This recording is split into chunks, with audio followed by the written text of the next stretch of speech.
Paano kung ang iyong kasal ay nasa gilid na ng isang bangin na hindi mo man lang nakikita? Ano ang gagawin mo kung sa mismong sandaling ito may mga tahimik na puwersa na gumagawa upang sirain ang pinakamamahal mo at hindi mo ito napapansin? Ngayon, gusto kitang anyayahan na buksan ang mga mata ng iyong puso dahil ang tema ng video na ito ay isang bagay na maaaring magbago ng lahat. Paano kung sasabihin ko sa iyo na may perpektong plano ang Diyos para turuan ka kung paano maiiwasan ang Diyos pagkakamali na sumisira sa iyong kasal, isang sikreto na iilan lang ang nakakaalam. Ngunit maaaring magdala ng kapayapaan kung saan ngayon ay may kaguluhan, pag-asa kung saan may kawalan ng pag-asa, at lakas kung saan nararamdaman mong mahina. Isipin mo ito, may nakatagong kapangyarihan sa mga kasulatan, isang banal na karunungan na hindi lamang para sa mga perpekto, kundi para sa mga tulad natin, mga ordinaryong tao na minsan ay nagkakamali na lumalaban, ngunit nagnanais marinig ang boses ng Diyos. Ang dreams pagkakamaling ito ay hindi lang simpleng mga pagkukulang ng tao. Sila ay mga bitag na inilalagay ng kaaway sa iyong daraan para nakawin ang saya ng iyong tahanan. At paano kung sasabihin ko sa iyo na sa buong video na ito, matutuklasan mo kung paano gustong gabayan ka ng Diyos palayo sa mga ito, tulad ng isang pastol na inaakay ang kanyang mga tupa tungo sa mga tahimik na tubig. Nakakaapekto ba ito sa iyo? Natatakot ka ba? O nag-aapoy ba ito ng kislap ng pag-asa sa iyo? Ang buhay ay isang misteryo, hindi ba? Ang kasal lalo na ay isang palaisipan sa loob ng isa pang palaisipan. Bakit ang isang bagay na napakaganda ay minsan parang napakahina? Binigyan ba tayo ng Diyos ng ganitong regalo para lang makita tayong madapa? O itinago niya kaya sa mga pahina ng Biblia ang mga susi para makabuo ng isang bagay na walang hanggan? Sa mga susunod na minuto, lulubog ka sa isang malalim at nakakabukang pag-aaral na ginagabayan ng Espiritu Santo na maaaring magbago hindi lang ng iyong kasal, kundi ng paraan kung paano mo nakikita ang iyong sarili at ang pag-ibig na inilagay ng Diyos sa buhay mo. Bago tayo magsimula, gusto kong humingi sa iyo ng isang simpleng bagay, ngunit makapangyarihan. Mag-iwan ka sa comments ng isang maikling pangungusap tulad ng "Gusto kong marinig ang Diyos sa aking kasal." Hindi lang ito isang komento, ito ay isang hakbang ng pananampalataya, isang paraan ng pagsabi sa Diyos na bukas ka sa kung ano ang gusto niyang ituro sa iyo ngayon. At pakikalmahan, i-click mo ang like button ngayon din. Alam mo ba kung bakit? Ang bawat like ay tumutulong sa YouTube na maipakita ang mensaheng ito sa mas maraming tao na nangangailangan marinig ang salita ng Diyos. Mga mag-asawa na baka nasa bingit na ng pagkakahiwalay pero makakahanap ng pag-asa rito. Salamat sa iyo. Espesyal ka na dahil nandito ka, dahil bahagi ka ng channel na ito na nagsisilbing kanlungan para sa napakaraming puso. Ang pag-subscribe at pag-like ay hindi lang tungkol sa pagsuporta sa channel. Ito ay tungkol sa pagkonekta sa isang mas malaking layunin. Isipin mo, kapag nangako ka sa nilalamang ito, sinasabi mong oo sa isang espiritual na paglalakbay na maaaring palakasin ang iyong kasal at palapitin ka sa Diyos. Maraming gumagamit ng mga video na ito bilang suporta sa espiritu, lalo na ang mga walang simbahan sa malapit. Kaya magkomento ka ng kahit ano, maaaring ito ay isang kahilingan, isang karanasan na naranasan mo na sa iyong kasal, o kahit simpleng turuan mo ako Diyos. Ang iyong aktibong pakikilahok ay gumagawa ng malaking pagbabago. At narito ang isang pangako. Ang halos huling bahagi ng video na ito ay maaaring maglaman ng susi para i-unlock ang isang pagpapala sa iyong tahanan, isang bagay na inireserba ng Diyos para sa mga may tapang na pumunta hanggang sa dulo. Kaya ihanda mo ang iyong puso dahil malapit nang magsimula ang pag-aaral. Bago tayo magpatuloy, inaanyayahan kita na maging miyembro ng channel. Sa pamamagitan nito, natutulungan mo ang magdala ng pagkain sa mga nagugutom sa buong mundo. At pakikalmahan, huwag laktawan ng mga ad kung hindi mo kayang maging miyembro. Bawat panonood ay gumagawa rin ng pagbabago. Ngayon, sama-sama nating tuklasin kung paano gustong iligtas ng Diyos ang iyong kasal mula sa siyetyon na kamamatay na pagkakamaling ito. Ang lakas ng katahimikan na inilalagay ng Diyos sa pagitan ninyo. Isipin mo ang isang sandali ng tensyon sa iyong kasal. Matutulis na salita ang nasabi, mabigat ang hangin at ang katahimikan ay pumapaligid sa paligid tulad ng isang bisitang hindi inaasahan. Napag-isipan mo na ba na sa katahimikang iyon maaaring gumagawa ang Diyos? Hindi madali, alam ko, kapag nasaktan ng puso, ang likas na tugon ay sumigaw, magpaliwanag o kaya'y tumakas. Pero ngayon, gusto kong ipakita sa iyo ang isang bagay na baka hindi mo pa naisip. Ang katahimikan, kapag ginagabayan ng Diyos, ay maaaring maging isang makapangyarihang kasangkapan upang maiwasan ang unang pagkakamali na sumisira sa kasal. Ang komunikasyon na nananakit sa halip na magpagaling. Bumalik tayo sa mga kasulatan sa isang lugar kung saan nagsasalita ang Diyos nang hindi gumagamit ng malakas na salita. Sa 1 Mga Hari 19:11-12, si Elias ay nasa isang yungib, naghihintay na marinig ang Diyos. Dumaan ang malakas na hangin na bumibiyak sa mga bato, pero hindi doon ang Diyos. May lindol na yumayanig sa lupa, pero hindi doon ang Diyos. May apoy na sumunog sa lahat, pero hindi doon ang Diyos. Pagkatapos dumating ang isang mahinang tunog, halos bulong lang, at doon natagpuan ni Elias ang Diyos. Ano ang kinalaman nito sa iyong kasal? Lahat. Hindi na sa mga pagsabog ng galit o sa mga maingay na pagtatalo ang Diyos. Nasa katahimikan pagkatapos nito siya, ang katahimikang baka iniiwasan mo, pero maaaring ang espasyo kung saan gusto niyang turuan kang makinig. Makinig sa Kanya at makinig ng tunay sa iyong asawa. Isipin mo ito, ilang beses ka nang nagsabi ng isang bagay sa init ng ulo at pagkatapos ay nagsisi, o ilang beses na ba naging pader ang katahimikan sa pagitan ninyo sa halip na tulay?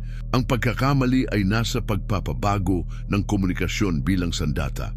Sa pagpapahintulot na ang mga salita o ang kakulangan nito ay maghukay ng bangin sa pagitan ninyong dalawa. Pero may ibang daan ang Diyos. Gusto niyang matutunan mo na gamitin ang katahimikan bilang regalo, hindi bilang parusa. Kapag tumahimik ka sandali, huminga ng malalim at nanalangin, binibigyan mo ng espasyo ang Espiritu Santo na pumasok sa usapan. At maniwala ka, alam niya ng eksakto kung ano ang gustong sabihin ng puso mo kahit na nabigo ang mga salita mo. Isipin mo ang iyong kasal bilang isang hardin. Ang mga matutulis na salita ay parang mga damong sumasakal sa mga bulaklak.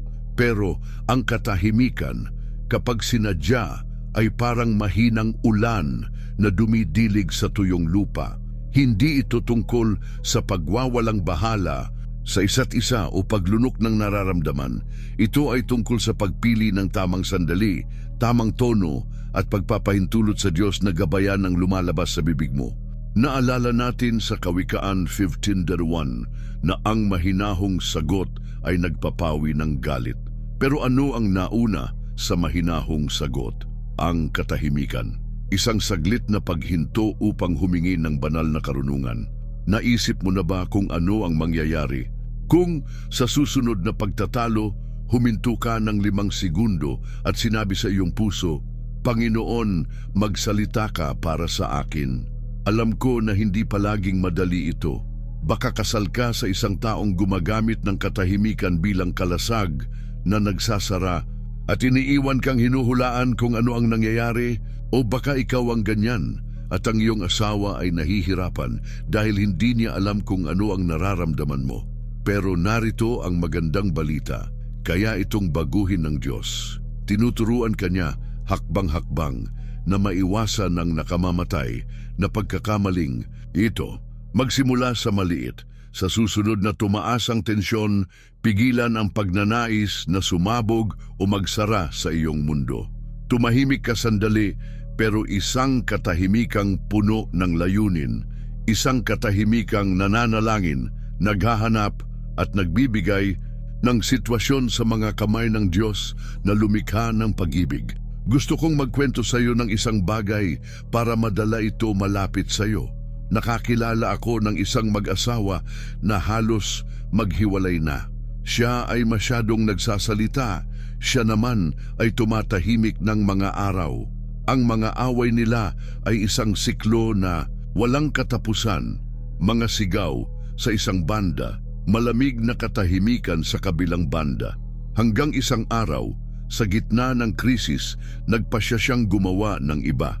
Sa halip na magsara, hinawakan niya ang kamay ng asawa, tumahimik at nanalangin sa loob-loob. Diyos, iligtas ang aking kasal. Hindi alam ng asawa kung ano ang nangyayari, pero naramdaman niyang may nagbago. Ang katahimikan niya ay hindi na pader. Ito ay naging tulay. Hindi nila naayos ang lahat doon, pero ito ang simula ng bagong paraan ng pakikipag-usap. Ginamit ng Diyos ang sandaling iyon upang ipakita na ang katahimikan kapag inialay sa Kanya ay maaaring mas makapangyarihan kaysa sa libong salita. Ngayon, tingnan mo ang iyong buhay. Paano ka tumutugon kapag tumitindi ang sitwasyon? Pinupuno mo ba ang hangin ng mga salitang nakakasakit o hinahayaan mong maging parusa ang katahimikan? Gusto ng Diyos na makita mo ang kapangyarihan ng paghinto o pakikinig at pagpapahintulot na siya ang magsalita sa pamamagitan mo. Hindi ito tungkol sa pagwagi sa isang pagtatalo. Ito ay tungkol sa pagwagi laban sa kaaway na gustong sirain ang itinayo ninyo ng magkasama. Ang unang pagkakamali ay padigara yung komunikasyon ay ang pagsasabi lang ng iniisip mo ng walang filter. Pero sinasabi ng Diyos, anak ko, binigyan kita ng boses para buuin, hindi para gibain. Baka iniisip mo, pero paano kung hindi maintindihan ng asawa ko ang katahimikang ito? Paano kung isipin niyang sumuko na ako? Dito pumapasok ang pananampalataya. Magtiwala ka na gagawin din ng Diyos ang puso niya. Hindi mo kailangang ipaliwanag ang lahat, ipamuhay mo lang ang katotohanan ito.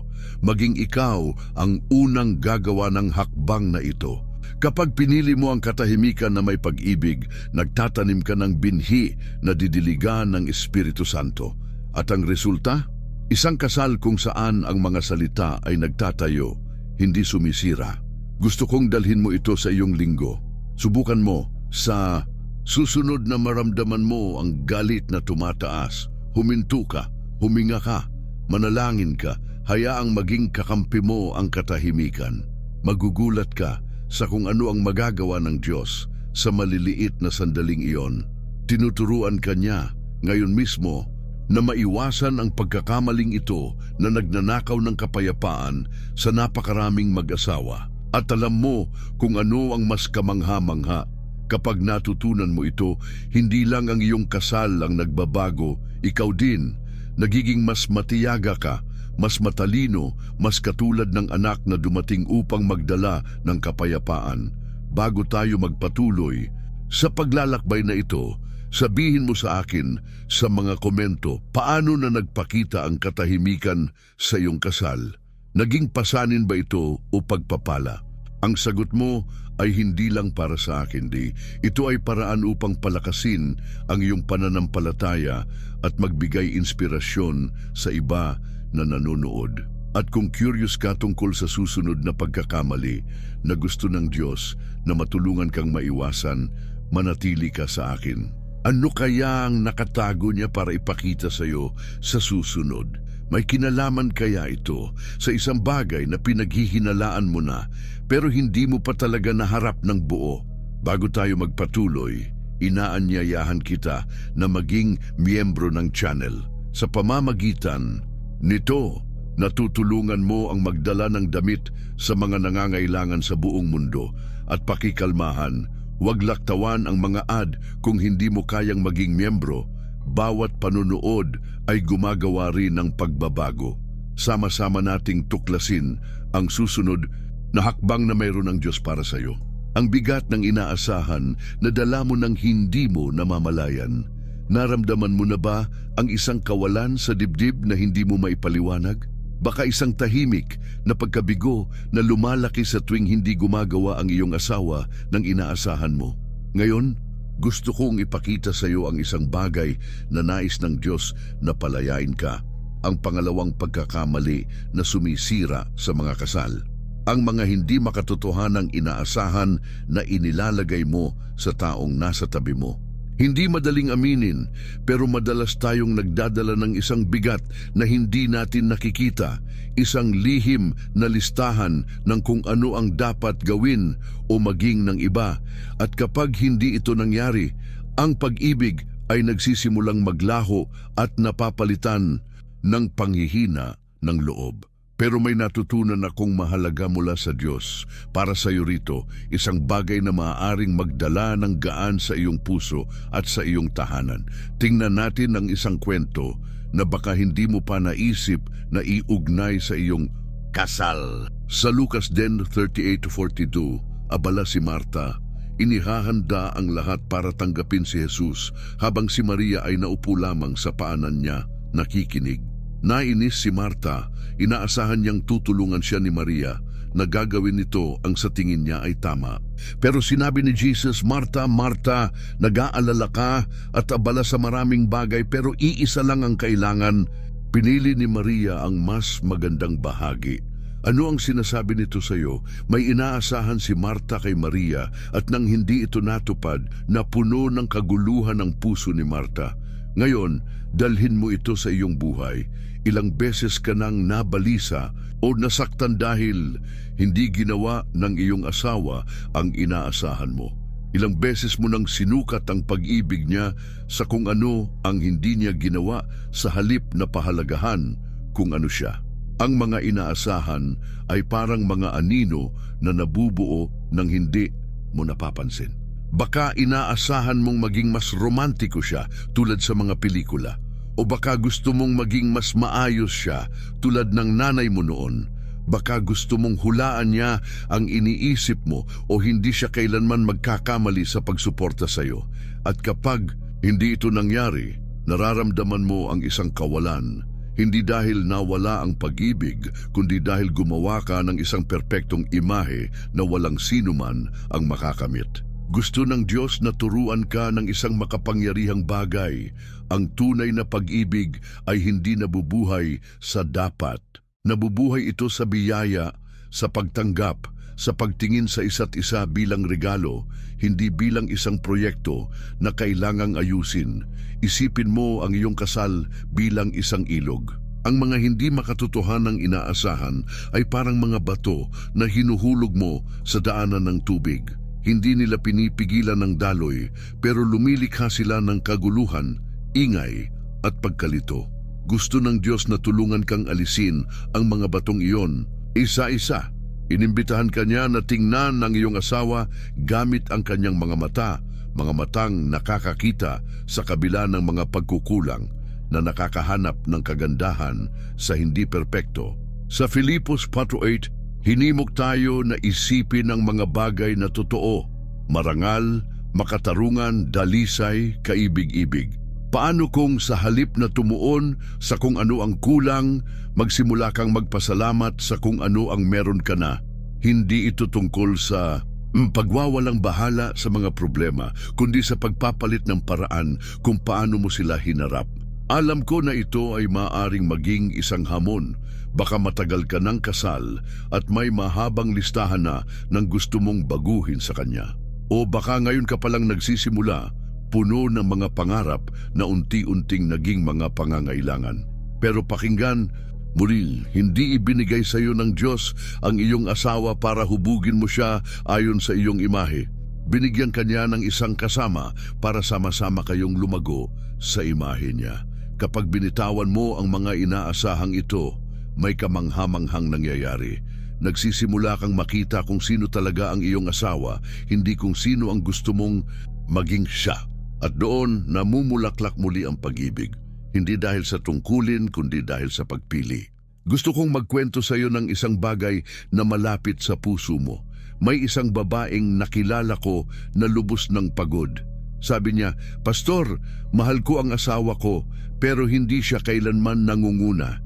Inaasahan ko na pangunahan niya ang aming pamilya sa espiritual, pero tahimik lang siya. Napakatutok niya sa kung ano ang hindi ginagawa ng asawa na hindi niya napansin ang mga iniaalay nito. Isang tapat na puso, isang tahimik na pangangalaga na nagtataguyod ng tahanan sa pinakamabigat na araw. Isang araw, nagpasya siyang manalangin ng iba, "Panginoon, tulungan mo akong makita siya tulad ng pagkakita mo sa kanya." Unti-unti, napagtanto niya na ang mga inaasahan niya ay mas nagmula sa mga librong nabasa niya kaysa sa kalooban ng Diyos para sa kanilang kasal. Nang binitawan niya ang bigat na iyon, hindi nagbago ang asawa, pero siya oo. At sa paglipas ng panahon, nagsimula siyang mamukadkad sa espasyong binuksan niya. Ngayon, tingnan mo ang iyong buhay. Anong mga inaasahan ang dinadala mo? Inaasahan mo ba na punan ng asawa mo ang isang kawalan na tanging ang Diyos lang ang makakapuno? O na maging perpekto siya sa mga bagay na ikaw mismo ay hindi? Gusto ng Diyos na turuan ka na maiwasan ang pagkakamaling ito na sumisira sa mga kasal. Inimbitahan ka niya na gumawa ng isang simpleng pagsasanay. Kumuha ka ng papel at isulat ang 3 bagay na mahal mo sa iyong asawa. Mga bagay na hindi magbabago kahit matapos ang mundo. Pagkatapos, magpasalamat ka sa Diyos para dito. Hindi nito naaayos ang lahat, pero ito ay simula, isang hakbang sa pagpapalit ng lente ng pagpuna sa lente ng pasasalamat. Baka iniisip mo, pero paano kung kailangan niya talagang magbago sa isang mahalagang bagay? Siyempre may mga bagay na nangangailangan ng usapan, ng pagsasaayos. Pero kahit doon, ang pagkakaiba ay nasa paraan ng iyong paglapit, hindi gamit ang bigat ng dapat mo, kundi sa gaan ng sama-sama nating paglago. Kasama mo ang Diyos dito. Hindi niya gusto na dalhin mo ang pasaning ito ng mag-isa. Gusto niyang ipakita sa iyo na ang pag-ibig ay higit pa sa pagbibigay kaysa sa paghahangad. At kapag namuhay ka ng ganito, may nangyayaring hindi pangkaraniwan. Nagsisimula ng maging ligtas ang iyong asawa na maging siya at nakakahanap kayo ng bagong daan ng magkasama. Dalhin mo ito sa iyong linggo. Sa susunod na maramdaman mo ang hapdi ng pagkabigo, huminto ka sandali. Tanungin mo, ito ba ay isang bagay na inaasahan ng Diyos sa Kanya o ako lang? Ialay mo ang inaasahang iyon sa Diyos sa panalangin. Makikita mo kung paano nawawala ang bigat sa iyong balikat at pumapasok ang kapayapaan sa iyong tahanan. Ito ang paraan ng Diyos na turuan ka na maiwasan ang pagkakamaling ito na sumisipsip ng saya sa napakaraming mag-asawa.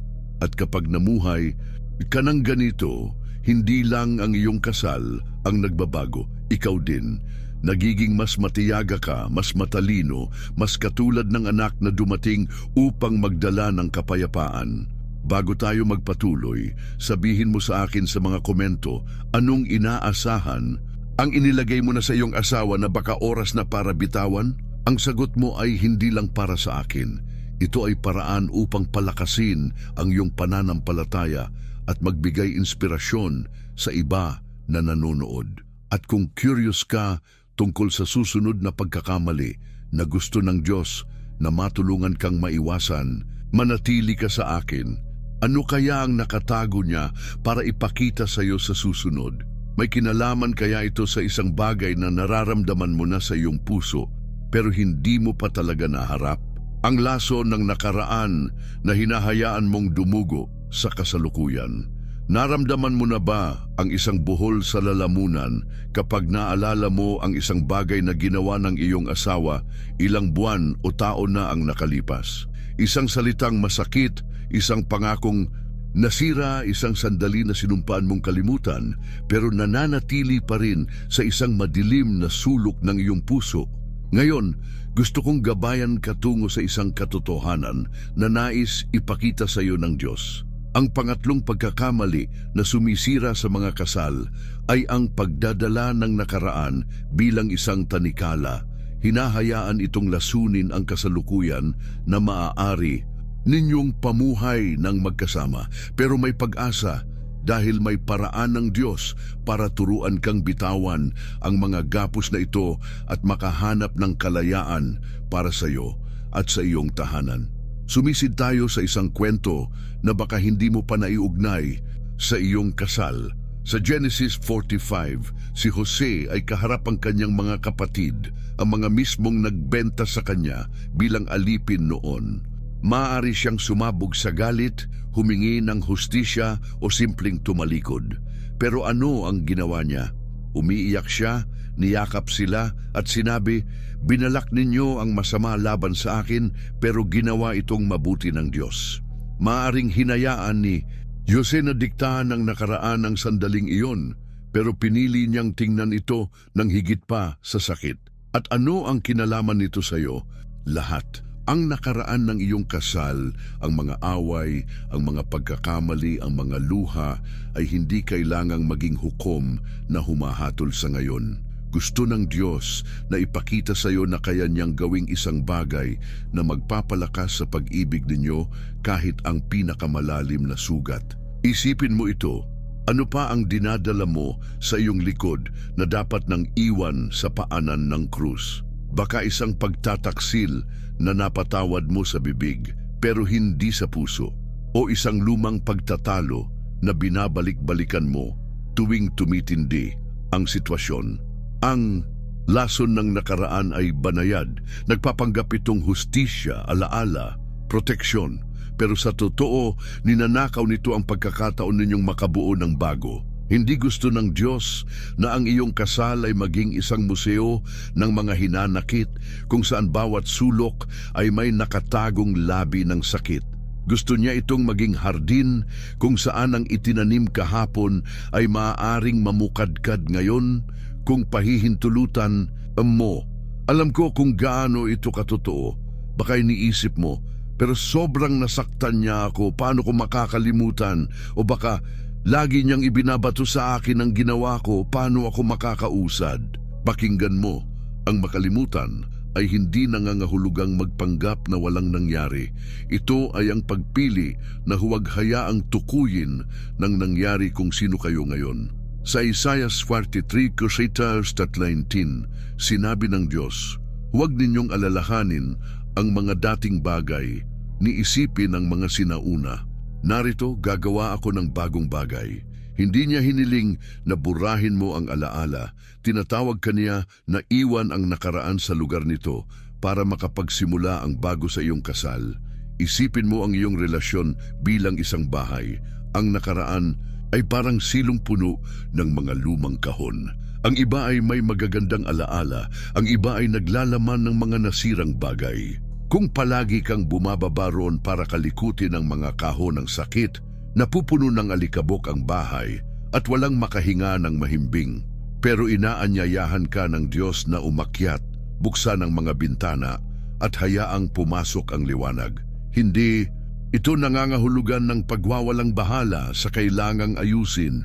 Nangangahulugan ito ng pagtigil sa paggamit ng kahapon bilang sandata at simulan itong gamitin bilang aral.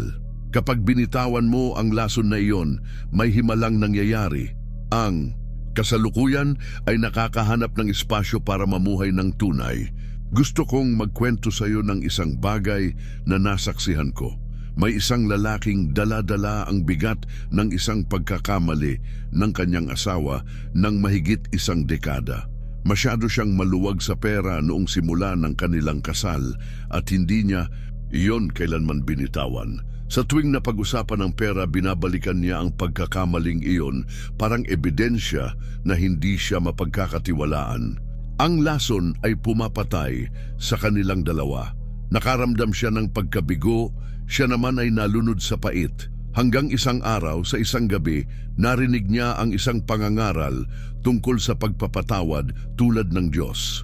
Umuwi siya, hinawakan ang kamay ng asawa at sinabi, "Pinatawad kita ng buo at hindi ko na ito ibabato sa iyo kailanman." Hindi madali pero ang gawaing iyon ay nagputol ng tanikala. Ngayon magkasama na silang tumatawa muli dahil nawala ang kapangyarihan ng nakaraan na dumugo sa kasalukuyan nila. Ngayon tingnan mo ang iyong puso. Anong lumang kahon ang binubuksan mo pa rin paminsan-minsan? Anong hinanakit ang ginagamit mo bilang kalasag o espada? Gusto ng Diyos na turuan ka na maiwasan ang pagkakamaling ito na sumisira sa mga kasal. Tinatawag ka niya sa isang simpleng pagsasanay. Isipin ang isang bagay mula sa nakaraan na hinintay ka pa rin. Maaaring malaki o maliit ito. Ngayon, isipin mong iniaabot mo ito kay Jesus. Parang batong masyadong mabigat para dalhin. Sabihin mo ng malakas, "Panginoon, binitawan ko ito para sa iyo."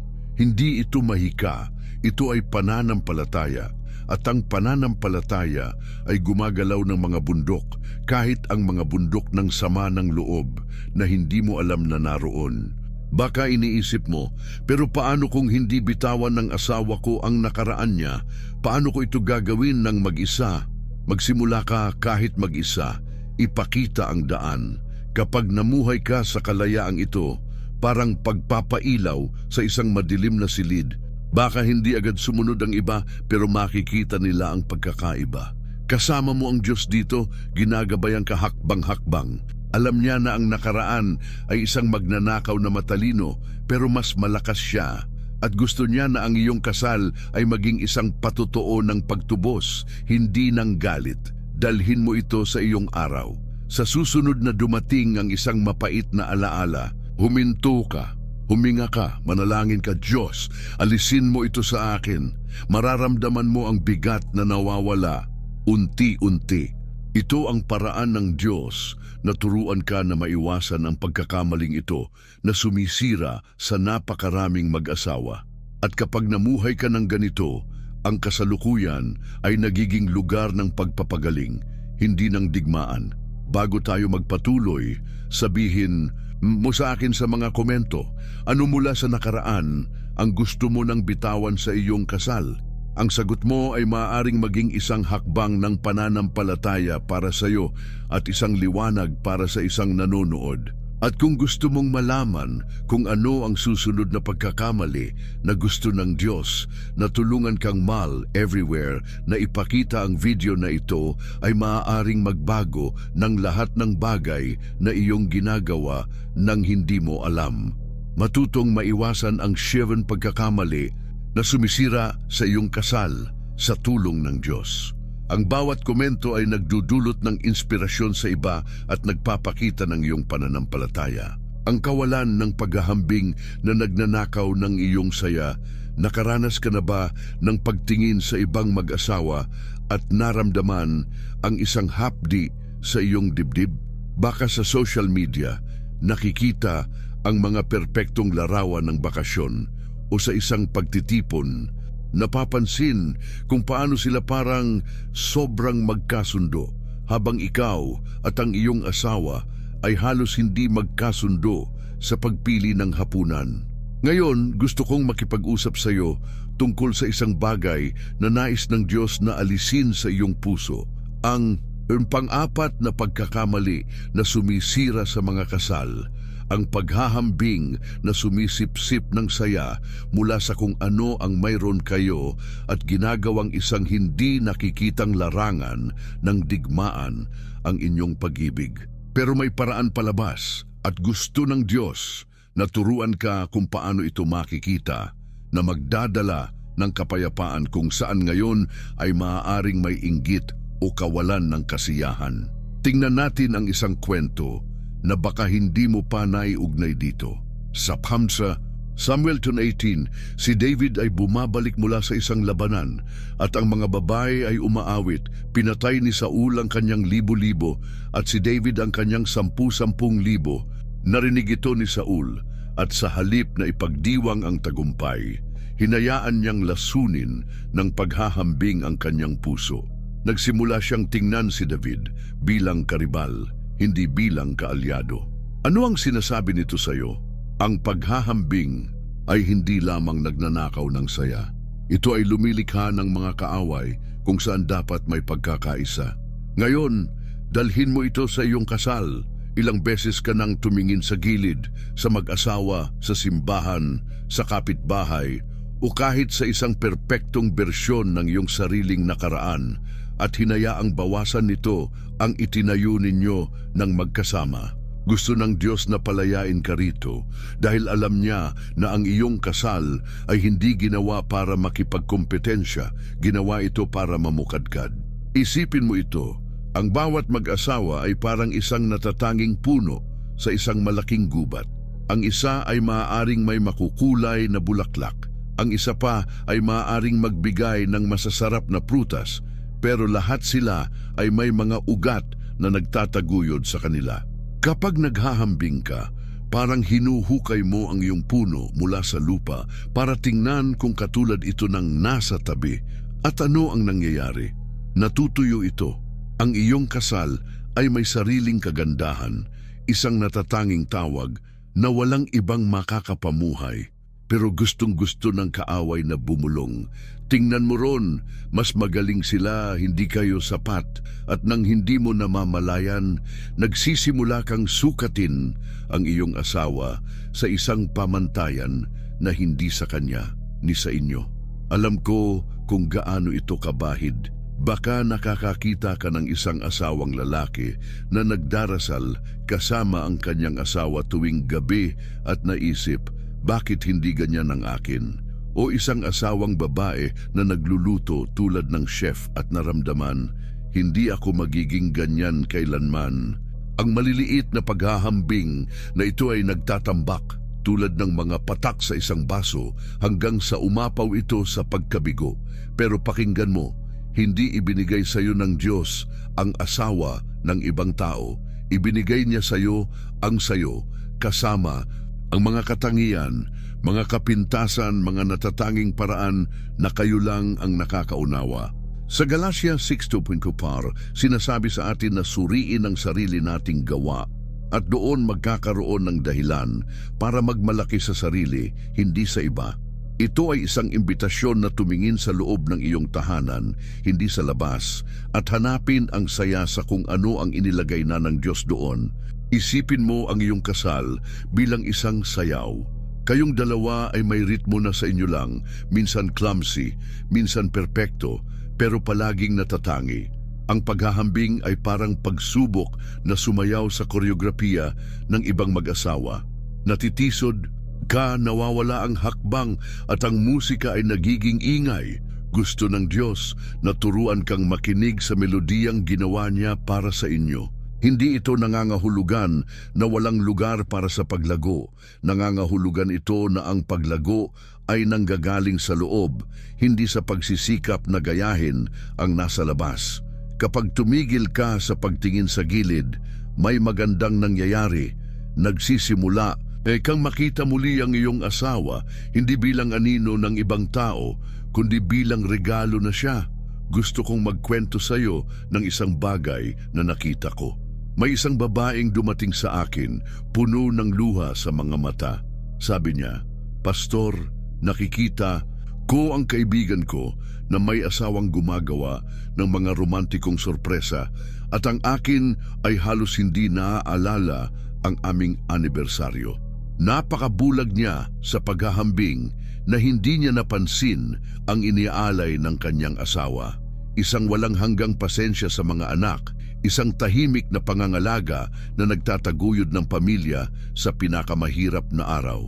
Isang araw, nagpasya siyang baguhin ang focus.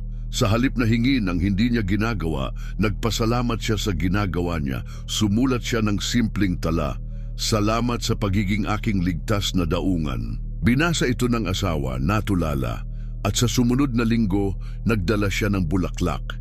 Hindi dahil hiniling ito, kundi dahil nakita siya. Halos ninakaw ng paghahambing ang bagay na iyon sa kanila, pero ibinalik ng Diyos ang saya. Ngayon, dalhin mo ito sa iyong buhay. Kanino mo inihambing ang iyong asawa? Anong mag-asawa ang inilagay mo sa pedestal kahit hindi mo sinasadya? Gusto ng Diyos na turuan ka na maiwasan ang pagkakamaling ito na sumisira sa mga kasal. Inimbitahan ka niya sa isang pagsasanay. Ngayon, tingnan mo ang iyong asawa at hanapin ang isang bagay na wala sa iba, isang ngiti, isang paraan ng pakikinig sa iyo, isang lakas na tanging siya ang mayroon. Magpasalamat ka sa Diyos para dito ng malakas o sa katahimikan ng iyong puso. Mararamdaman mo ang kawalan ng paghahambing na natutunaw dahil ang pasasalamat ang panlaban na iniaalok ng Diyos. Baka iniisip mo, pero paano kung ang ibang mag-asawa ay talagang mayroon ng gusto ko para sa aking kasal? Okay lang na mangarap, pero huwag hayaang maging inggit ito. Dalhin mo ang hangaring iyon sa Diyos sa panalangin, magkasama, bilang mga kasama, hindi bilang mga karibal. Alam niya kung ano ang kailangan ninyo at huhubugin niya ang inyong daan sa tamang panahon. Ang mahalaga ay itigil ang pagnanakaw ng saya ng ngayon dahil sa nakikita mo sa labas. Ang iyong kasal ay orihinal, hindi kopya, at gusto ng Diyos na pamuhay mo ito ng buo. Dalhin mo ito sa iyong araw-araw. Sa susunod na maramdaman mo ang habding iyon kapag tumingin sa gilid, huminto ka, huminga ka, sabihin mo, Panginoon, salamat sa kung ano ang mayroon kami. Makikita mo kung paano bumabalik ang kapayapaan, kung paano nakakahanap ng bagong hakbang ang inyong sayaw. Ito ang paraan ng Diyos na turuan ka na maiwasan ang pagkakamaling ito na pinapatay ang liwanag ng napakaraming mag-asawa. Kapag tinanggap mo ang kung ano ang sayo, ang kawalan ay nagiging saya na walang makakakuha. Bago tayo magpatuloy, sabihin mo sa akin sa mga komento, kanino mo na inihambing ang iyong kasal kahit saglit lang? Ang sagot mo ay maaaring maging isang ginhawa para sa iyo at isang liwanag para sa isang nanonood. At kung gusto mong malaman kung ano ang susunod na pagkakamali na gusto ng Diyos na tulungan kang malampasan, manatili ka sa akin. May kinalaman kaya ito sa isang bagay na nararamdaman mo na sa iyong puso, pero hindi mo pa talaga pinangalanan? Ano kaya ang nakatago sa Espiritu Santo para ipakita sa iyo ngayon? Bago tayo magpatuloy, inaanyayahan kita na maging miyembro ng your channel. Sa pamamagitan nito, natutulungan mo ang mga tao sa kahirapan sa buong mundo. At pakikalmahan, huwag laktawan ang mga ad kung hindi mo kayang maging miyembro. Bawat panonood ay gumagawa rin ng pagbabago. Sama-sama nating tuklasin ang susunod na hakbang na mayroon ng Diyos para sa iyong kasal, ang bitag ng pagkontrol na sumasakal sa pag-ibig. Naramdaman mo na ba ang ganang ayusin ang lahat sa iyong asawa? Baka isang ugali na nakakainis sa iyo, isang desisyon na sa tingin mo ay mali, o kahit ang paraan ng pagharap niya sa mga hamon ng araw-araw? Ngayon, gusto kong sabihin sa iyo ang isang bagay na nais ng Diyos na palayain ka. Ang panglimang pagkakamali na sumisira sa mga kasal, ang pagnanais na kontrolin ang iba, na parang ang pag-ibig ay isang laro ng kapangyarihan sa halip na isang pag-aalay sa isa't isa. Ito ay isang banayad na bitag, pero may makapangyarihang aral ang Diyos para turuan ka isang bagay na maaaring magdala ng kalayaan sa iyong puso at sariwang hangin sa inyong relasyon. Tingnan natin ang isang kwento na baka hindi mo pa naiugnay dito. Sa mga Hukom 16, si Samson ay umiibig kay Dalila pero may iba siyang plano. Hindi lang gusto ni Dalila ang puso niya, gusto niyang dominahin siya. Sabihin mo sa akin ang sikreto ng iyong lakas. Paulit-ulit niyang sinabi, gamit ang alindog, luha, anumang paraan para mapasakan niya si Samson. At siya, unti-unti sumuko. Ano ang ipinapakita nito sa iyo? Ang snakehem nakita ni Dalila na ang kontrol na nagpapanggap bilang pag-ibig ay isang tanikala na nakagapos sa dalawang panig. Ang nagkokontrol ay nakakulong sa pangangailangan na manalo at ang kinokontrol ay nawawalan ng kalayaan na maging kung sino siya. Ngayon dalhin mo ito sa iyong kasal. Ilang beses mo nang sinubukang hubugin ang iyong asawa para magkasya sa kung ano ang sa tingin mo ay tama? Gusto ng Diyos na turuan ka na ang tunay na pag-ibig ay hindi humihigpit. Ito ay bumibitaw, nagtitiwala, at hinahayaang huminga ang isa't isa. Isipin mo ang iyong relasyon bilang isang ibon. Kung masyado mong hinawakan ito ng mahigpit, nasasakal ito. Kung binitawan mo ito ng may takot, lumilipad ito palayo. Ang sikreto ay nasa paghawak ng mahinahon na nagbibigay ng espasyo para makalipad ito. Pero alam na babalik ito dahil gusto, hindi dahil pinilit. Ang pagkontrol ay isang bitag dahil mukha itong proteksyon. Gusto ko lang ang pinakamabuti para sa kanya. Kung gagawin niya ito sa paraan ko, mas magiging madali ang lahat. Pero sa totoo, ito ay takot na nagpapanggap. Takot na mawala, takot na magkamali, takot na hindi sapat. At ang takot na ito ay sumasakal sa pag-ibig na itinanim ng Diyos sa pagitan ninyo. Alam ko kung gaano ito katotoo. Baka ikaw ang tipong nagpaplano ng lahat. Gustong-gusto na nasa ayos ang mga bagay at nababagabag kapag iba ang daan na tinahak ng iyong asawa. O baka sinusubukan mong baguhin ang isang bagay sa kanya, ang paraan ng paggastos niya ng pera, ang pakikipag-usap niya sa mga anak, kahit ang pagpapahayag ng damdamin niya. Pero pakinggan mo, hindi ka tinawag ng Diyos para maging amo ng iyong asawa. Tinawag ka niya para maging kasama, para maglakad sa tabi, hindi sa harap na hinila ang mga renda.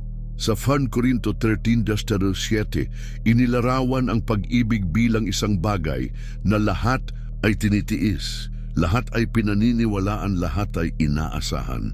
Kasama rito ang paghihintay na gumawa ang Diyos sa iba sa halip na subukan mong gawin ang trabaho niya. Isipin mo ang iyong kasal bilang isang bangka sa dagat.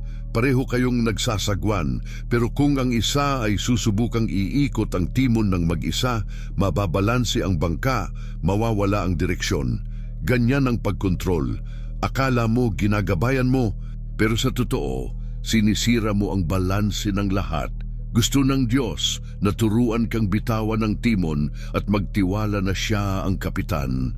Hindi ito nangangahulugan na iwanan ng lahat sa pagkakataon.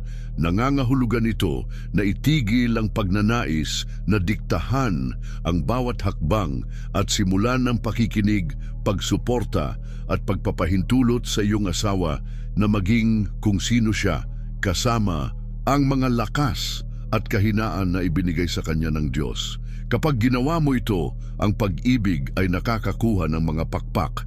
Dahil walang lumalago sa ilalim ng presyon, ang mga tao ay lumalago sa kalayaan. Gusto kong magkwento sa iyo ng isang bagay na nakita ko ng malapitan. Ang isang mag-asawa ay nakulong sa isang nakakapagod na siklo. Gusto niya na maging mas palakaibigan siya, magsalita ng higit sa mga pagtitipon sa simbahan, maging ang ideal na asawa na pinangarap niya. Siya naman tahimik, mapag-isip, pero pakiramdam niya ay nabigo siya tuwing hinintay niya ito. Isang araw, narinig niya ang isang salita na nagpabago ng lahat. Hayaan mo siyang maging kung sino ang nilikha ko. Tumigil siya sa pagsisikap, nabaguhin siya at nagsimulang pahalagahan ang paraan niya, ang paraan ng pakikinig niya sa mga anak, ang tahimik niyang panalangin. Nang wala ang presyon, nagsimula siyang magbukas ng higit pa. Hindi dahil pinilit, kundi dahil naramdaman niyang minahal siya. Halos pinatay ng pagkontrol ang pag-ibig nila, pero ibinalik ng Diyos ang buhay. Ngayon, tingnan mo ang iyong sarili. Saan mo sinubukang kontrolin? Baka isang maliit na bagay, tulad ng paraan ng pagtitiklop niya ng damit, o isang malaking bagay, tulad ng mga pagpili niya para sa kinabukasan ninyo. Gusto ng Diyos na turuan ka na maiwasan ang pagkakamaling ito na sumisira sa mga kasal. Inimbitahan ka niya sa isang simpleng hakbang. Ngayon, pumili ng isang lugar kung saan madalas mong hinigpitan ang renda at ialay ito sa Diyos. Sabihin mo, Panginoon, binitawan ko ito para sa iyo.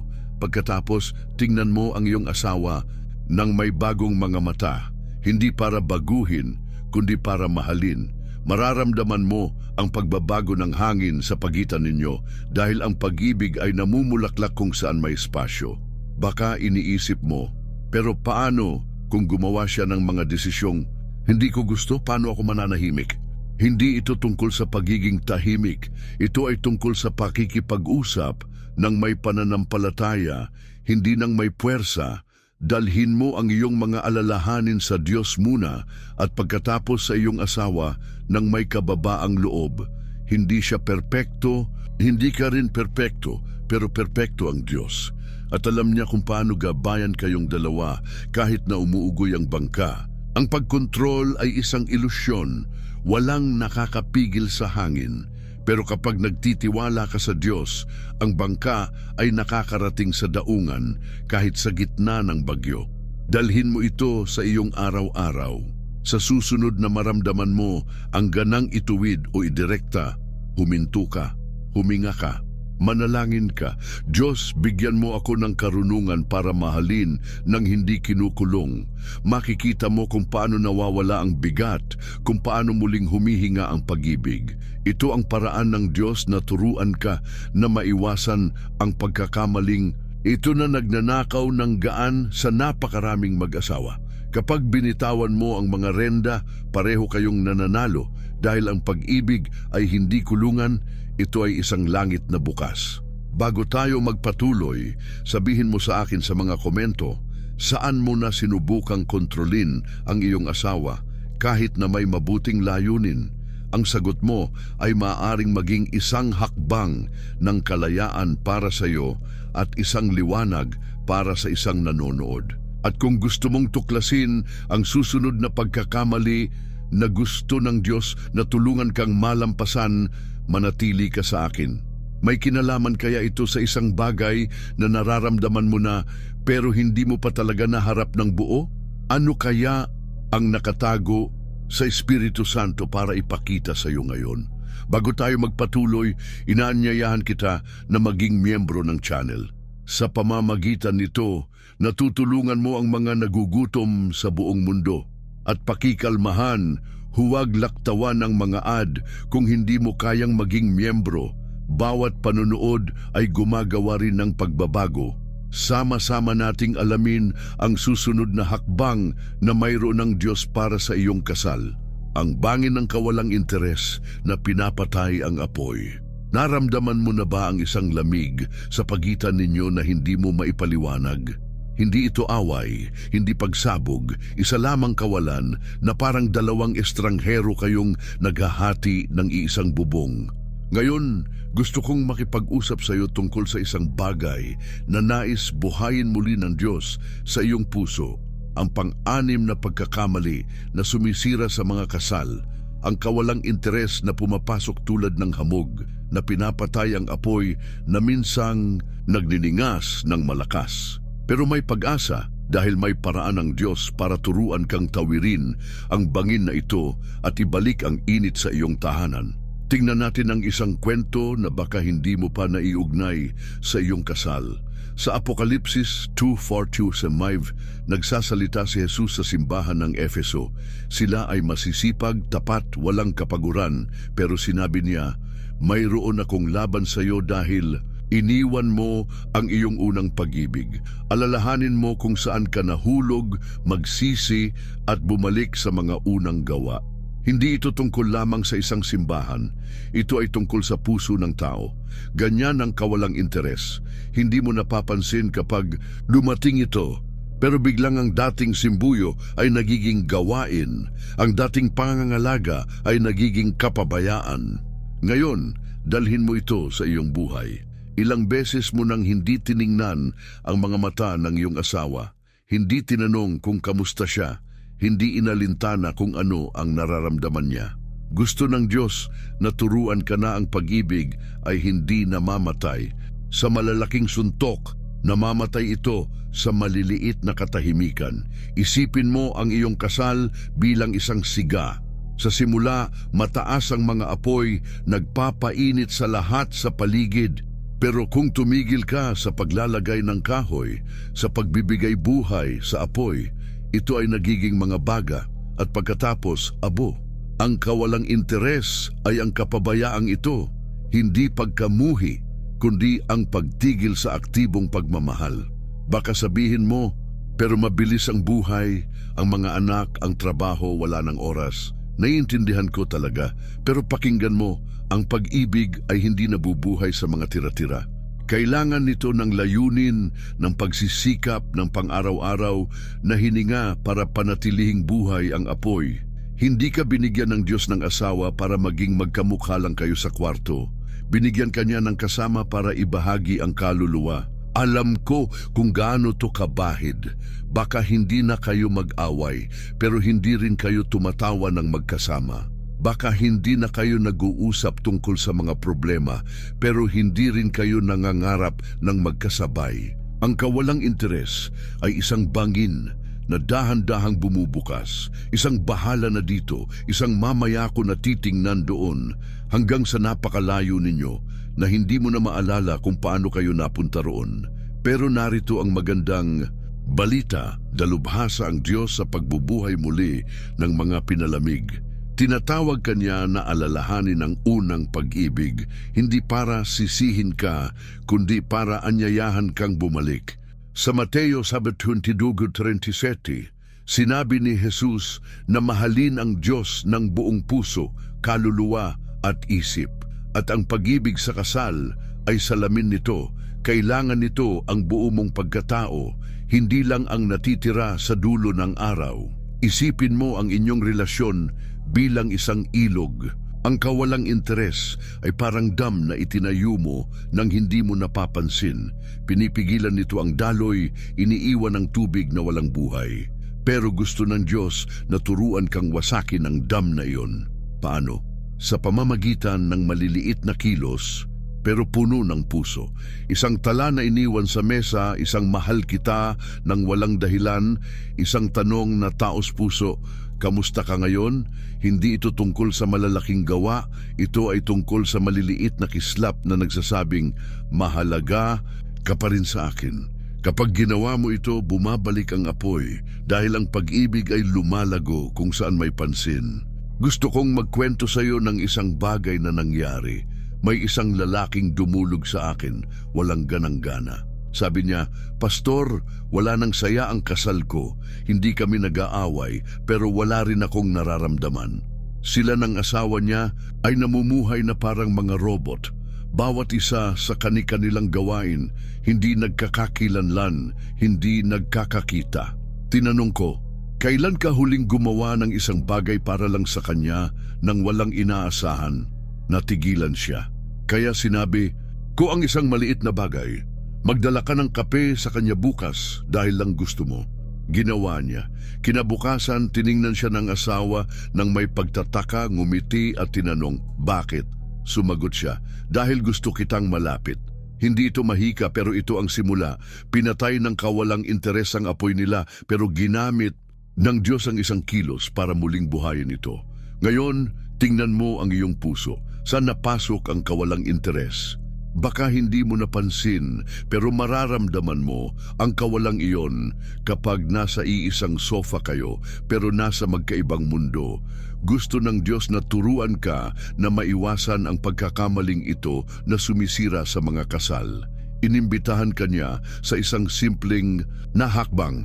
Ngayon, gumawa ka ng isang bagay para sa iyong asawa na nagpapakita na siya pa rin ang iyong unang pag-ibig. Maaring ito ay isang yakap na mas mahaba, isang papuri ng hindi inaasahan o simpleng pakikinig ng buo. Sabihin mo sa katahimikan, Panginoon, buhayin mo ang pinalamig. Makikita mo ang bangin na nagsisimulang magsara dahil ang pag-ibig ay bumabalik kapag pinili mong ipaglaban ito. Baka iniisip mo, pero paano kung hindi siya tumugon? Paano kung hindi niya ito pinahalagahan? Magsimula ka kahit na ganoon. Ang pag-ibig ng Diyos sa iyo ay hindi nakasalalay sa iyong tugon. Siya ang unang umiibig, maging salamin nito sa iyong kasal. Ang isang pusong nagniningas ay maaaring magpainit sa isa pa kahit na matagal bago mangyari. Kasama mo ang Diyos. Dito hininingahan ng mga baga, ginagabayan ka pabalik sa init na minsan ninyong naranasan. Alam niya na ang kawalang interes ay isang magnanakaw na tahimik, pero siya ang nagpapanumbalik ng lahat ng nawala. Dalhin mo ito sa iyong araw. Sa susunod na maramdaman mo ang kawalang iyon, huwag baliwalain. Huminto ka, huminga ka, gumawa ka ng maliit na bagay pero puno ng pag-ibig at ialay mo sa Diyos. Panginoon, buhayin mo ang aking puso.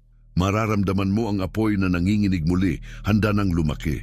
Ito ang paraan ng Diyos na turuan ka na ang shittu, pagkakamali, ay hindi ang huling salita, ang pagmamahal ang mayroon nito.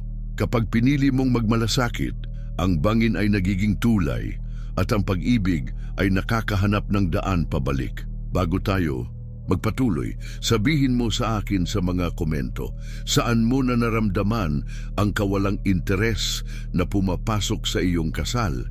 Ang sagot mo ay maaaring maging isang paggising para sa iyo at isang pagpapala para sa isang nanonood. At kung gusto mong tuklasin ang susunod na pagkakamali na gusto ng Diyos, natulungan kang malampasan, manatili ka sa akin. May kinalaman kaya ito sa isang bagay na nakita mo na sa iba, pero hindi mo pa naharap sa iyong sarili? Ano kaya ang nakatago sa Espiritu Santo para ipakita sa iyo ngayon? Bago tayo magpatuloy, inaanyayahan kita na maging miyembro ng channel. Sa pamamagitan nito, natutulungan mo ang mga nagugutom sa buong mundo at pakikalmahan, huwag laktawan ang mga ad kung hindi mo kayang maging miyembro. Bawat panonood ay gumagawa rin ng pagbabago. Sama-sama nating alamin ang susunod na hakbang na mayroon ang Diyos para sa iyong kasal. Ang ilusyon ng kasapatan sa sarili na naghihiwalay sa inyo mula sa Diyos. Naramdaman mo na ba na kailangan mong ayusin ang lahat ng mag-isa sa iyong kasal? Na ang mga away, mga hamon, mga desisyon ay sa iyo lang para dalhin, na parang ang paghingi ng tulong sa iyong asawa o sa Diyos ay tanda ng kahinaan.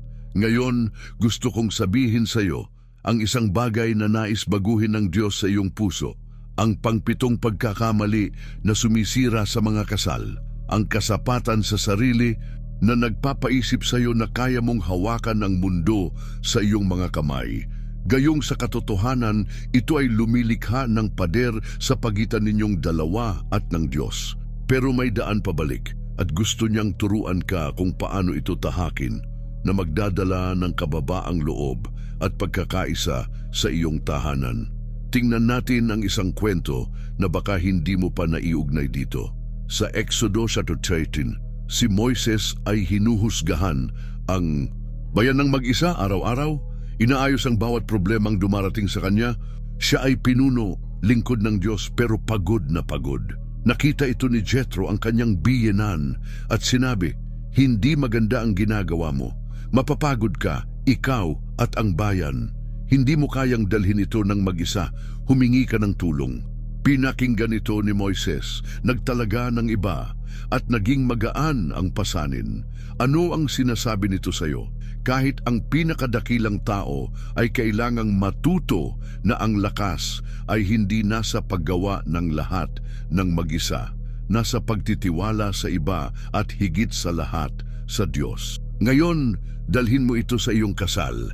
Ilang beses mo nang sinubukang maging bayani, ang taga-ayos, ang hindi kailanman nabibigo, at natapos na pakiramdam mo ay nag-iisa kahit nasa tabi ng mahal mo. Isipin mo ang iyong relasyon bilang isang lubid na may 3 hibla. Sinasabi ng Biblia sa Ecclesiastes na ang lubid na may 3 hibla ay hindi madaling maputol, at ang mga hiblang ito ay ikaw, ang iyong asawa at ang Diyos. Pero ang kasapatan sa sarili ay pumuputol ng isa sa mga hiblang ito, ang sa Diyos, at iniiwan kayong dalawa na subukang hawakan ang lahat ng mag-isa. Baka sabihin mo, ayoko siyang abalahin sa aking mga problema o hindi niya maiintindihan, kaya ko nang mag-isa. Mukhang marangal ito, pero ilusyon lamang. Ang pag-ibig ay hindi isla. Ito ay tulay at ang Diyos ang arkitekto. Kapag inaakala mong kaya mo ang lahat ng mag-isa, dinudurog ka ng bigat at ang iyong asawa ay nananatili sa kabilang panig, hindi alam kung paano makarating sa iyo. Alam ko kung gaano ito katotoo. Baka ikaw ang tipong nagtatago ng mga alalahanin sa sarili, ngumingiti sa labas habang gumuho sa loob. O baka sinusubukan mong ayusin ang bawat pagkakamali ng iba na parang misyon mo ito. Pero pakinggan mo, hindi ka nilikha ng Diyos para maging sapat sa sarili. Nilikha ka niya para umasa sa Kanya at maglakad kasama ang iyong asawa bilang isang koponan. Sa Juan 15:5, sinabi ni Jesus na wala tayong magagawa kung wala siya.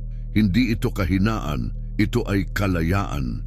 Sa kasal, ang pag-asa sa Diyos ng magkasama ang nagpapanatili sa inyo dahil hindi kayo ginawa para dalhin ang mundo. Ginawa kayo para dalhin ang isa't isa hanggang sa Kanya. Isipin mo ang iyong kasal bilang isang pagtatayo. Ang kasapatan sa sarili ay parang pagsisikap na magtayo ng bahay ng walang tulong. Kinokolek mo ang mga ladrilyo, pero bumagsak ang mga dingding dahil kulang ang tamang pundasyon.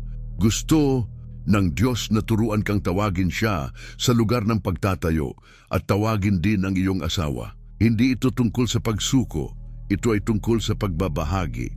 Kapag binuksan mo ang iyong puso, sinasabing kailangan kita o manalangin tayong magkasama, nawawasak ang ilusyon at lumalago ang pagkakaisa. Ang tunay na pag-ibig ay hindi nabubuhay sa pagmamataas, nabubuhay ito sa magkahawak na kamay, tumitingala sa taas. Gusto kong magkwento sa iyo ng isang bagay na nakita ko. May isang babaeng dumulog sa akin, puno ng pagod ang mga mata. Sabi niya, "Pastor, ako ang gumagawa ng lahat sa bahay. Inaasikaso ko ang mga bayarin, ang mga anak, at hindi niya napapansin kung gaano ako nasisira." Indakala niya na ang paghingi ng tulong ay pagkabigo bilang asawa. Isang araw, napaluhod siya, pagod na pagod, at nanalangin, "Diyos, hindi ko na kaya ng mag-isa." Noong gabing yon, sa halip na itago ang lahat, tinawag niya ang asawa at sinabi, "Kailangan ko ng tulong mo para dalhin ito." Nagulat ang asawa pero hinawakan ang kamay niya at sila'y nanalangin ng magkasama sa unang pagkakataon sa loob ng maraming taon. Ang kasapatan sa sarili ay naghiwalay sa kanila, pero ginamit ng Diyos ang kababaang loob para muling pagsamahin sila. Ngayon, tingnan mo ang iyong sarili, saan mo sinubukang maging matatag ng mag-isa. Baka sa katahimikan tungkol sa iyong mga laban o sa ugali ng pag-aayos ng lahat ng hindi nagtatanong. Gusto ng Diyos na turuan ka na maiwasan ang pagkakamaling ito na sumisira sa mga kasal. Inimbitahan ka niya sa isang simpleng hakbang. Ngayon, ibahagi mo sa iyong asawa ang isang bagay na karaniwan mong itinatago. Maaaring ito ay isang alalahanin, isang pangarap, isang takot. Pagkatapos, manalangin kayong magkasama, kahit simpleng, "Panginoon, tulungan mo kami." Mararamdaman mo ang pader na bumagsak dahil ang pag-ibig ay lumalago kung saan may pag-aalay, hindi kung saan may pag-iisa. Baka iniisip mo, pero paano kung ayaw niyang tumulong? Paano kung hinuhusgahan niya ako? Magsimula ka kahit na ganoon. Ipakita ang daan. Gumagawa ang Diyos sa mga puso at ang iyong hakbang ay maaaring maging kislap na gagamitin niya sa iba. Alam niya na ang kasapatan sa sarili ay isang pasanin na hindi kayo ginawa para dalhin. Gusto niyang kunin ang pasaning iyon at bigyan kayo ng magaang pamatok. Sa kasal, ang pag-asa sa Diyos ng magkasama ang nagpapalakas sa inyo dahil ang lubid na may 3 hibla ay hindi napuputol. Dalhin mo ito sa iyong araw. Sa susunod na maramdaman mo ang ganang ayusin ang lahat ng mag-isa, huminto ka, huminga ka, Tawagin ang iyong asawa at sabihin, harapin natin ito ng magkasama-kasama ang Diyos. Makikita mo kung paano nagsasara ang bangin, kung paano nanggagaling ang lakas mula sa isang bagong lugar. Ito ang paraan ng Diyos na turuan ka na maiwasan ang pagkakamaling ito na naghihiwalay sa napakaraming mag-asawa. Kapag sumuko ka sa pag-asa sa Kanya, ang pag-ibig ay nababago at nakakahanap kayo ng matibay na lupa para tumayo. Bago tayo magpatuloy, sabihin mo sa akin sa mga komento, saan mo na sinubukang dalhin ang lahat ng mag-isa sa iyong kasal? Ang sagot mo ay maaaring maging isang ginhawa para sa iyo at isang pagpapala para sa isang nanonood. At kung gusto mong tuklasin ang susunod na hakbang na mayroon ng Diyos para sa iyo, manatili ka sa akin. May kinalaman kaya ang halos huling bahagi ng video na ito sa isang bagay na magbabago ng lahat sa iyong puso? Ano kaya ang nakatago sa Espiritu Santo para ipakita sa iyo ngayon? Ang susi ng pasasalamat na nagbubukas ng mga pinto ng langit. Huminto ka na ba para bilangin ang mga pagpapalang nasa tabi mo araw-araw? Hindi ang malalaki tulad ng bahay o kotse, kundi ang maliliit, ang tunog ng tawa ng iyong asawa, ang paraan ng pagtawag niya sa iyo, ang paghawak niya sa kamay mo sa mahihirap na araw. Ngayon, gusto kong ibunyag sa iyo ang isang bagay na iningatan ng Diyos para sa sandaling ito, ang susi na maaaring magbukas ng pagpapala sa iyong kasal at sa iyong buhay. Ang pasasalamat na nagbabago sa lahat ng iyong nakikita at nararamdaman. Matapos nating tuklasin ang 7 pagkakamali na sumisira sa mga kasal, oras na para tumingin sa hinaharap sa pagpapagaling at ang susi na ito ang magtatatak sa lahat ng natutunan mo hanggang ngayon. Sumisid tayo sa isang kwento na baka hindi mo pa naiugnay sa iyong pang-araw-araw na buhay. Sa Lucas 17:11-19, 10 ketongin ang humingi ng pagpapagaling at tinugunan sila ni Jesus. Umalis silang malinis, pero isa lang ang bumalik para magpasalamat. At ano ang sinabi ni Jesus sa kanya? Tumayo ka at umalis. Ang iyong pananampalataya ang nagligtas sa iyo. Ang iba ay gumaling sa katawan, pero ang isang ito ay nakatanggap ng higit pa, isang pagpapala sa kaluluwa. Ano ang ipinapakita nito sa iyo? Ang pasasalamat ay hindi lamang isang kilos. Ito ay isang pinto na nagbubukas sa puso ng Diyos. Ngayon, dalhin mo ito sa iyong kasal. Ilang beses ka nang dumaan nang hindi napapansin ang mga magagandang bagay na tumutuon lamang sa kulang, sa masakit. Gusto ng Diyos na turuan ka na ang pasasalamat ang susi na nagbabago ng lahat. Hindi ito binubura ang mga problema, pero nililiwanagan ang mga bagay na mahalaga na. Isipin mo ang iyong relasyon bilang isang nakatagong kayamanan. Ang buhay, kasama ang mga abala at laban nito, ay nagtatapon ng lupa rito. Ang 7 pagkakamali na tiningnan natin ay parang alikabok na iyon. Ang komunikasyon na nananakit, ang hindi makatotohanang inaasahan, ang nakaraan na dumudugo, ang paghahambing, ang pagkontrol, ang kawalang interes, ang kasapatan sa sarili. Pero ang pasasalamat ay ang pala na nagtatanggal ng lupa at nagpapakita ng ginto. Baka sabihin mo, pero hindi perpekto ang kasal ko, paano ako magpapasalamat? Pakinggan mo. Ang pasasalamat ay hindi pagpapanggap na okay ang lahat. Ito ay ang pagpili na makita kung ano ang nagawa na ng Diyos kahit sa gitna ng bagyo.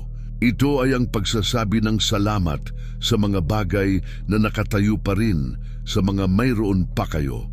Alam ko kung gaano ito kahirap. Baka nasa isang mapanglaw na araw ka, iniisip, ano pa ang natitira para pasalamatan? Pero tingnan mo ng mas malapit. Ang kape na dinala niya nang hindi mo hiniling, ang paraan ng pagtingin niya sa iyo nang may pagmamahal kahit pagod siya, ang lakas na natagpuan ninyo para harapin ang isang krisis ng magkasama, ito ang mga binhi ng pagpapala na itinanim ng Diyos. Sa Tesalonica 5:18, tinawag tayo na magpasalamat sa lahat ng bagay dahil ito ang kalooban ng Diyos. At sa kasal, ang pasasalamat ay parang tubig sa tuyong lupa. Nagpapabunga ito ng buhay kung saan mukhang may disyerto lang. Isipin mo ang iyong tahanan bilang isang langit na puno ng ulap. Ang mga pagkakamali na tiningnan natin ay ang madidilim na ulap, pero ang pasasalamat ay ang hangin na nagtatanggal sa mga iyon, hinahayaang sumikat ang araw. Kapag nagpapasalamat ka, may hindi pangkaraniwang nangyayari. Lumalambot ang iyong puso, bumubukas ang iyong mga mata, at ang pag-ibig ay nakakahanap ng bagong hininga. Hindi ito tungkol sa pagwawalang bahala sa kailangang baguhin. Ito ay tungkol sa pagbibigay halaga sa mga regalo na.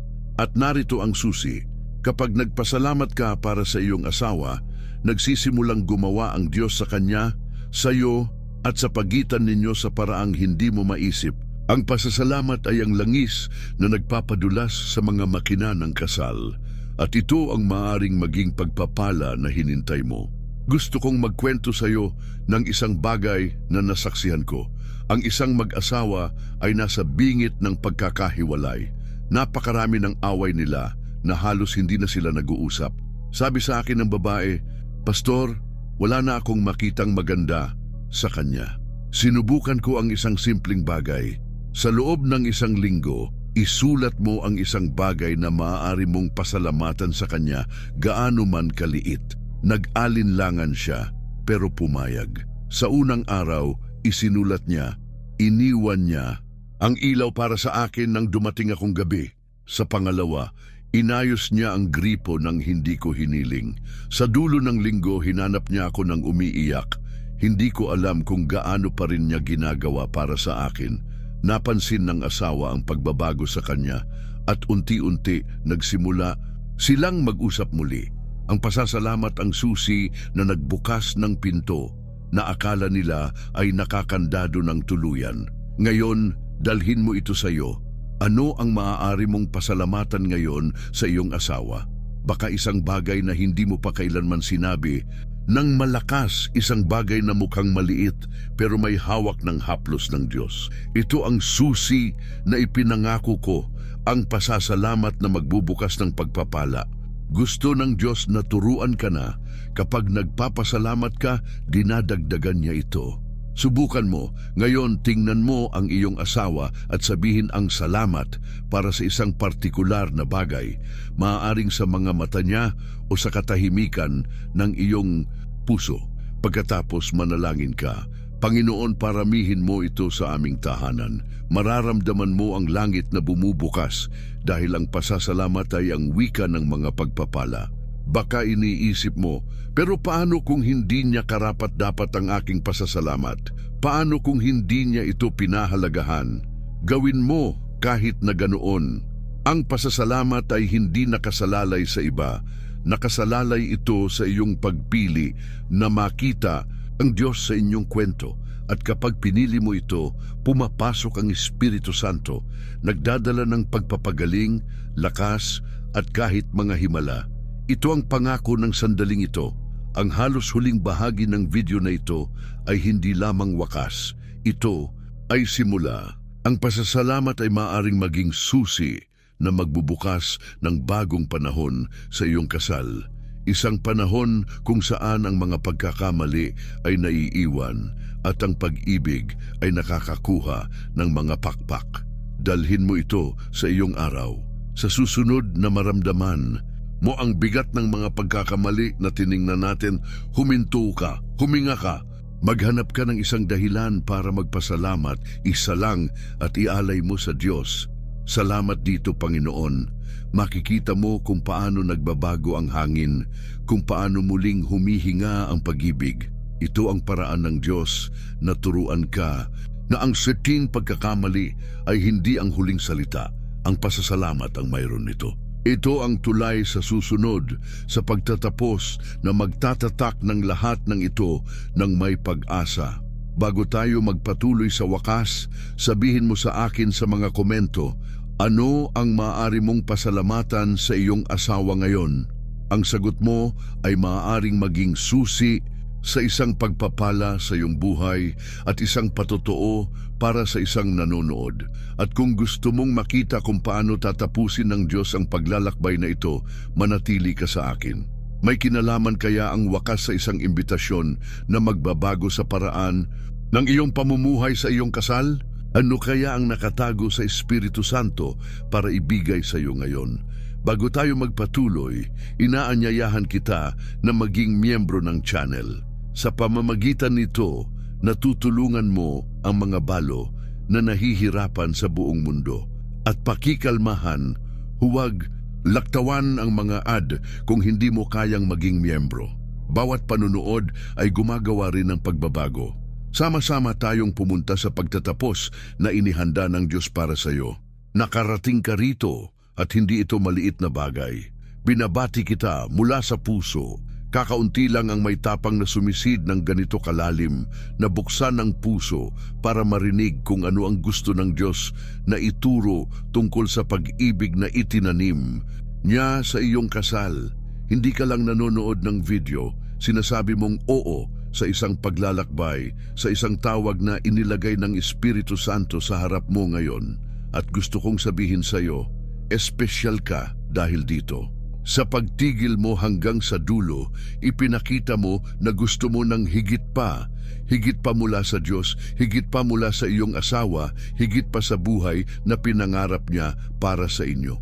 Kaya, bago natin tapusin, tatatakan natin ang paglalakbay na ito ng isang bagay na tatatak sa iyong tahanan at sa langit.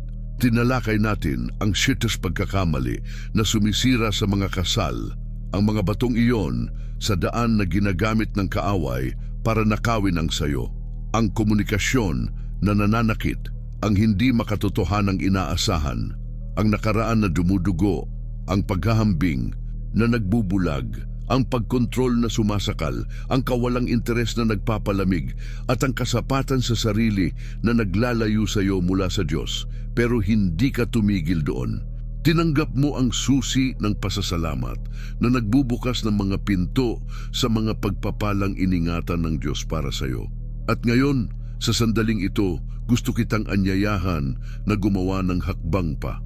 Isang hakbang na hindi lang tungkol sa pag-iwas sa sumisira, kundi sa pagbuo ng tatagal magpakailanman. Gusto kong maramdaman mo ang yakap ng mga salitang ito. Hindi ka aksidente at ang iyong kasal ay hindi rin. Dinala ka ng Diyos dito dahil nakikita niya sa iyo ang isang pusong handa, isang hinirang niya para maging liwanag sa iyong tahanan. Kaya bago isara ang video na ito, may hihilingin ako sa iyo. Mag-iwan ka sa mga komento ng isang pangungusap na nagpapakita ng iyong pangako sa paglalakbay na ito. Maaaring ito ay tulad ng pinipili kong mahalin ng may pasasalamat o gusto kong bumuo kasama ang Diyos. Hindi ito para lang sa akin. Ito ay para sa iyo, para patatagin ang iyong pananampalataya at para makita ko kung sino ang mga hinirang na nakarating hanggang sa dulo kasama ko. Ang iyong pangungusap ay parang binhi na itinanim mo ngayon at gagawin itong lumago ng Diyos. Ngayon, pag-usapan natin ang isang makapangyarihang bagay, ang pagbabahagi. Ang iyong kasal ay parang ilog at kapag ibinahagi mo ang mensaheng ito sa isang tao, isang kaibigan, kamag-anak, kahit estranghero, sa social media, hinahayaan mong dumaloy ang ilog na iyon ng mas malayo na nagdadala ng buhay sa iba pang mga puso. Isipin mo ang isang mag-asawang nawawala ngayon, hindi alam kung paano iligtas ang mayroon sila. Ang iyong pagbabahagi ay maaaring maging lubid na gagamitin ng Diyos para hilahin sila pabalik. Kaya i-click mo ang pindutan ng pagbabahagi at ipadala ang video na ito sa isang nangangailangan. Sabihin mo, panoorin mo ito, maaaring magbago ang lahat. Hindi mo alam ang laki ng ani na lalabas mula sa kilos na ito. At may higit pa, ang pag-subscribe sa channel ay parang pagsindi ng apoy na hindi namamatay. Kung hindi mo pa ito nagawa, pakikalmahan. Gawin mo na ngayon, pero gawin mo ito ng may puso, hindi lang sa daliri. Kung nakasubscribe ka na, magmalaki Ka rito dahil bahagi ka ng isang pamilya na nagdadala ng salita ng Diyos sa mga lugar na hindi natin maisip. Ang mga hindi pa nakasubscribe ay maaaring makaramdam ng bigat. Isang boses na nagsasabi, bakit hindi pa? Ano ang pumipigil sa'yo? Na maglaan? Huwag hayaang pigilan ka ng kahihiyang iyon. Sumali ka sa amin dahil ang komunidad na ito ay isang matabang lupa para lumago ang iyong pananampalataya. Ang bawat bagong video ay parang bagong kahoy sa siga ng iyong espiritu at gusto kitang makita rito linggo-linggo na pinapanatili ang apoy na itong buhay. Bakit? Dahil hindi lahat ay may simbahan sa malapit, isang pastor na gagabay, isang kaibigan na makakasama sa panalangin. Ang channel na ito ay isang kanlungan, isang lugar kung saan nagsasalita ang Diyos sa mga gutom sa Kanya. At ikaw sa pag-like, pagbabahagi, pag-subscribe ay tumutulong na maabot ng mensaheng ito ang mas malayo. Sa mga mag-asawang nasa bingit, sa mga pusong nangangailangan ng kislap ng pag-asa. Kaya, kung hindi mo pa na-like, pindutin mo ang pindutan na iyon ngayon. Hiwit pa ito sa isang pag-click. Ito ay isang oo sa pagpapakalat ng pag-ibig ng Diyos. Gusto kitang iwan ng isang larawan. Ang iyong kasal ay parang puno na dumaan sa malalakas na hangin.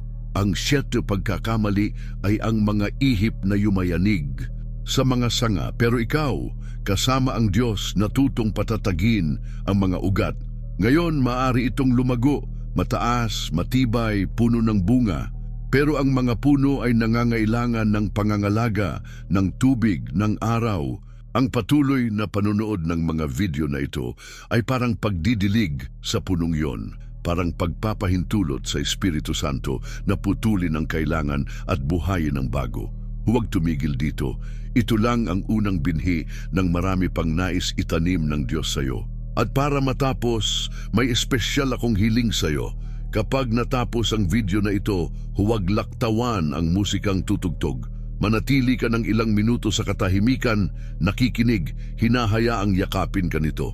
Gamitin mo ang oras na iyon para purihin ang Diyos sa araw na ito, sa iyong asawa, sa iyong sarili. Magpasalamat ka sa pagdadala niya sa iyo rito.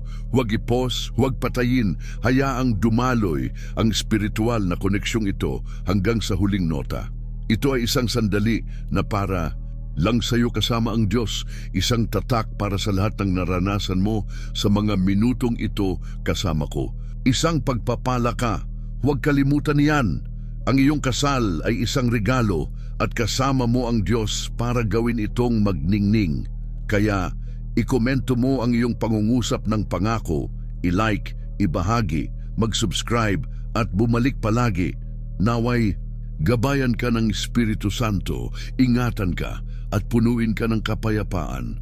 Hanggang sa susunod na video, pagpalain ka ng Diyos at ang iyong tahanan ng sagana.